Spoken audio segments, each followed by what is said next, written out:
किसी ने क्या खूब कहा है कि इतना गुमान क्यों करते हो, जबकि तुम्हारे भी जीवन में एक दिन ऐसा आएगा जब तुम्हारे अपने ही तुम्हारी मृत्यु के पश्चात तुम्हें छू कर अपना हाथ धोएंगे। नमस्कार, मेरा नाम है अभिषेक यादव और आज कहानी एक राजा और उनके 3 पुत्रों की।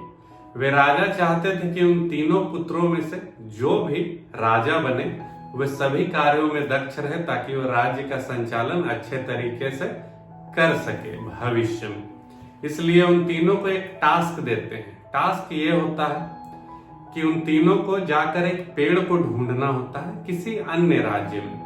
वे लोग पूछते हैं अपने पिता से, राजा पिता से, कि आखिर वो कौन सा पेड़ है जिसे उन्हें ढूंढना है। वे बताते हैं कि वे एक नाशपाती के पेड़ को ढूंढने की बात कर रहे हैं, लेकिन एक शर्त है कि आपको 4 महीने के अंतराल पर यह पेड़ ढूंढना है, यानी कि तीनों को 4-4 महीने के बाद जाना है।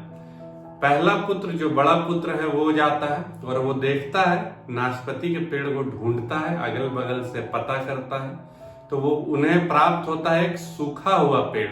वो आ जाता है उस पेड़ को देखकर और पूछता है अपने पिता से कि क्या मैं उसकी व्याख्या करूं।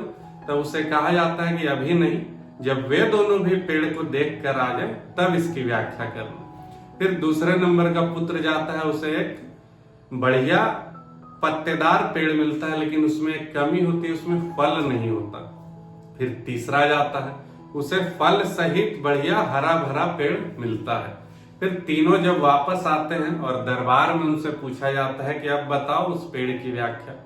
पहला पुत्र अपना बताता है कि वो एक सूखा पेड़ देखकर आया, तो दूसरा बोलता है नहीं, उसमें तो हरा भरा था, पत्ता था, लेकिन फल नहीं था। तीसरा बोलता है नहीं, आप दोनों गलत है, वो हरा भरा भी था और उसमें फल भी था। तीनों आपस में झगड़ने लगते हैं। तभी राजा अपने सिंहासन से उठ खड़े होते हैं और तीनों को समझाते हैं कि तुम तीनों झगड़ो मत, तुम तीनों ने बिल्कुल सही पेड़ को देखा है, लेकिन 4-4 महीने के अंतराल पर देखा है, इसलिए उसकी परिस्थिति तुम तीनों को अलग दिखाई पड़ी। यही चीजें तुम तीनों को सीखने के लिए भेजा गया था। पहली ये कि किसी भी चीज को देखकर, किसी व्यक्ति या परिस्थिति को देखकर तुरंत डिसीजन ना लें। दूसरी ये कि किसी को भी एकाएक जज नहीं किया जा सकता है जब तक पूरी बात नहीं जान ली जाए।